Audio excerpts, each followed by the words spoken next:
Hello, everybody. Thank you for tuning into this video. This is your one and only, just me that. Here to give you another update from our lovely and beloved show, Dede and Koyin. Dede and Koyin had a fight. A fight that is so unimportant. As far as I'm concerned, I think Dede just wants to pick a fight with Queen. That's just how I see it. So let's explain what happened here, okay? Context matters, right? Well, we all can agree on that, right? So today, they're all practicing. Everybody is practicing in the lounge. All their lines and what they've prepared so far over the week, right? So, according to Dede and Koyin, they had already planned how they would make their speeches and explain about Lagos Island, right? The tourist centers of Lagos Island, what makes it beautiful and unique and all that, and the cultural and all that stuff. Yeah, all those fun stuff. So, Koyin will be the one to speak first. Then, Dede speaks afterwards. So, while Dede was speaking, it's the way their communications is as if Dede stopped at some point. Then Queenie was trying to tell her that you were not supposed to stop. You were supposed to be, because there's a festival in Lagos Island called Eyo. So he was saying that that festival is supposed to be what she mentions last. But Dede was saying that she was not aware of that they made a decision. That what she thought was that they were supposed to cut off a specific part of their narrative because she felt they said it was too long. So Konya is saying, no, when did we ever make that decision that want to cut anything out? The only thing that I mentioned to you was that I wanted us to put it last. So while Queen was trying to explain himself, Dede was angry. Dede kept saying, don't yell at me, don't raise your voice at me, blah, blah, blah. And I'm looking like, even Queen was confused. He was looking at, when did I raise my voice at you? Does my voice sound loud? He said, I have a loud voice, but I don't sound loud right now. My voice is not loud. But Dede is angry. She's not happy with Koyin, and she made it known. Now that she's complaining that she thought Koyin wanted her to cut some parts off, and Koyin has explained to her, no, that wasn't what I said. I only said, let's put Ayo for last. Then she turned around again and said something different entirely. Then she now said she's angry because Koyin didn't say he wanted to change his costume. And then Koyin said no now that he has already told her that the reason for the change of costume is because of this festival thing that I mentioned in the end, which is why she has a costume and why he is going to get a costume too, because of the Eyo festival thingy that he can do some cultural dance and things like that. So while he was even trying to explain to her about what she's complaining about, she just walked away from him. So I don't understand. How are you supposed to work together? How are you supposed to make a good team? How are you supposed to win this wager if the two of you are heads? And if I had to, be sincere, I think Dede was being unnecessarily difficult. Let me explain why I think so. The both of them have internally decided to let each other be and decided to go after their individual romantic interests. At least that is what they are making it out to seem like to us, right? But the problem here is that Dede doesn't express her feelings completely.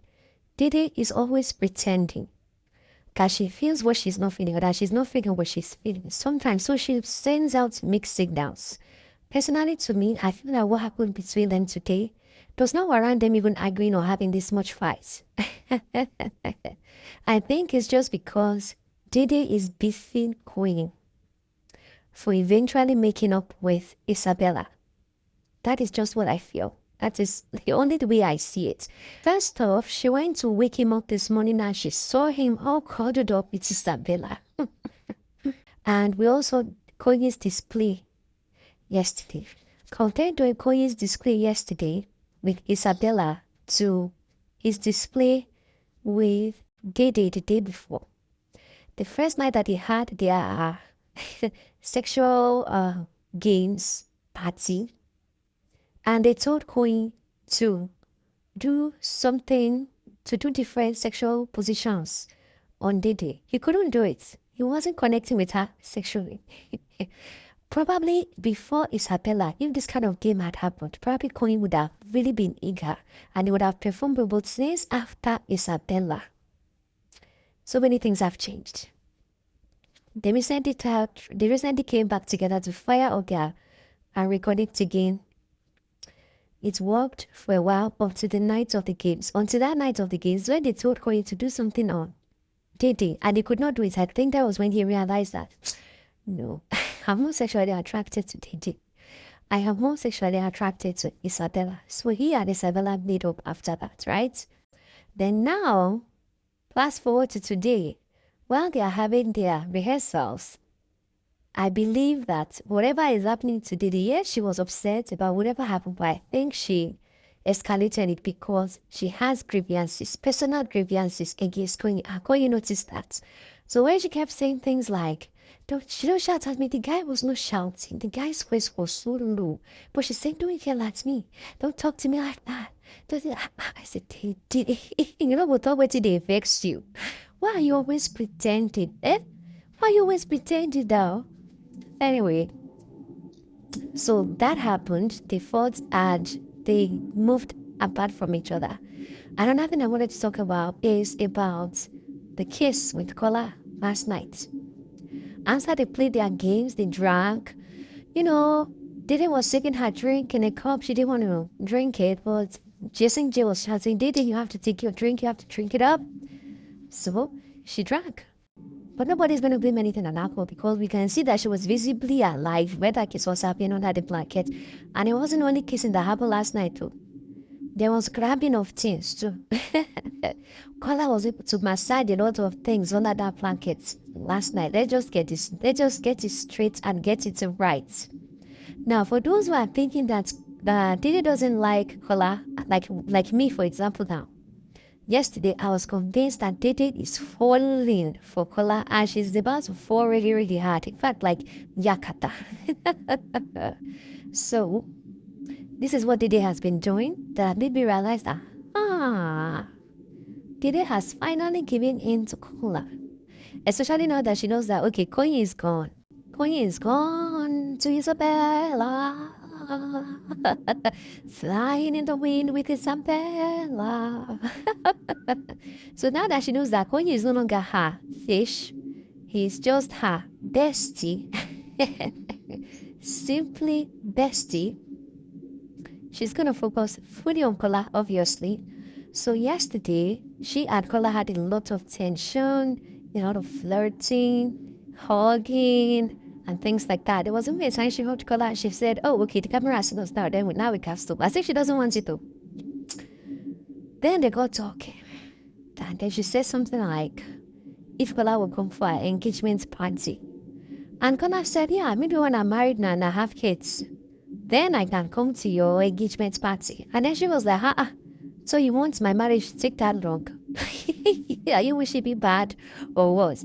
He said, yes, now that's the only way. The Kola said, yes, that's the only way I can come for your engagement party. Then after that, Kola started talking about his ex-girlfriend to Dede. And I'm wondering, why would you do that, bro? He said, my ex-girlfriend is going to approve of you. He said, yes, because, you got that look, you got that vibe. And then she's like, really? Is then I think she asked her, so what's your ex-girlfriend like? And then Kola was saying, oh, the way was just hyping his ex-girlfriend up, like like she's that girl, no, she's you see her, like she's too sure, whatever grammar that he used to her. He's just trying to say that yes, his ex-girlfriend is like top notch. I was just looking at Kola like, Kola, seriously? You're trying to grab somebody and you're talking about your ex-girlfriend. Like, seriously, who does that, Kola? Then they started whispering into each other's ears. And then all of a sudden, I heard Kola telling Dede, you're turning me on. He said Dede was turning him on. And then Dede looked down at Spin. It was like, why are you looking down there? Then he covered his chin. Then they continued talking. So you see, all this flirting, you're already gingering them since the daytime. Now go back to late last night when they were drinking dead together, and all those things happened. All the tension of the day was brought together during the blanket moment that night. So a lot of grabbing was done, a couple of touching here and there, and some kissing.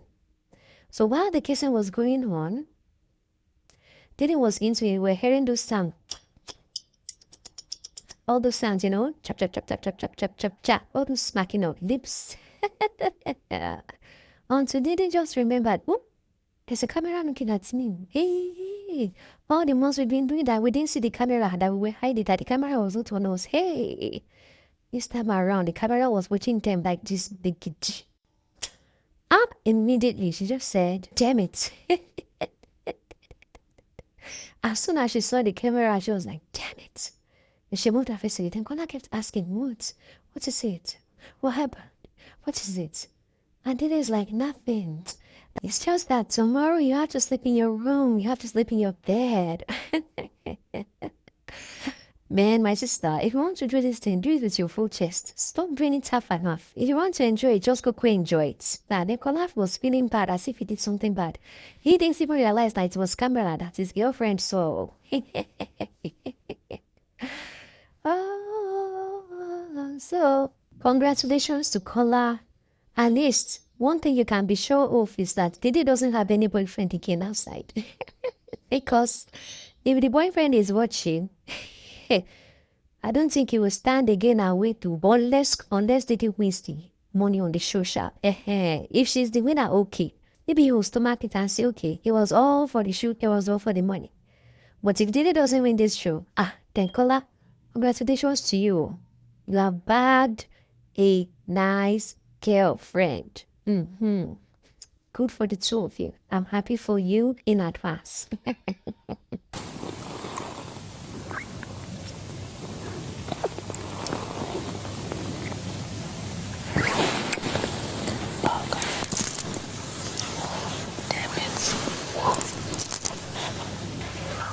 And they laughed a lot last night. They were talking, laughing a lot. That Thelma and Capable said that were in bed together. We wondering, what is happening with these people? What are they doing?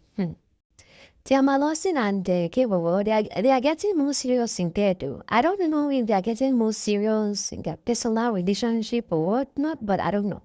But when it comes to cuddling, man, those guys are fire. The way Capable is grabbing those things. And this one is on a different level though. On a different level. Like, I think Chasing J and Capable are the ones that know how to spoon the best to the house. They are so good with it. Then, let's talk about Sultana. Today is Sultana's daughter's birthday, so she left a message for her daughter, congratulating her and wishing her a happy birthday. She cried a little bit. She's a bit emotional today. And I think I got a little bit emotional too when I listened to what she had to say about her daughters, that she had them when she was young. Well, her daughter too has grown well now. She's never missed her daughter's any of her children's birthday before. She's always around for them. So today is just an emotional day for her. So I'm wishing her daughter happy birthday too. And I hope I wish Sultana so much joy and happiness and success after this show. Thanks for watching. I'll see you in the next video. Please make sure you like, subscribe, and share and comment. Bye-bye.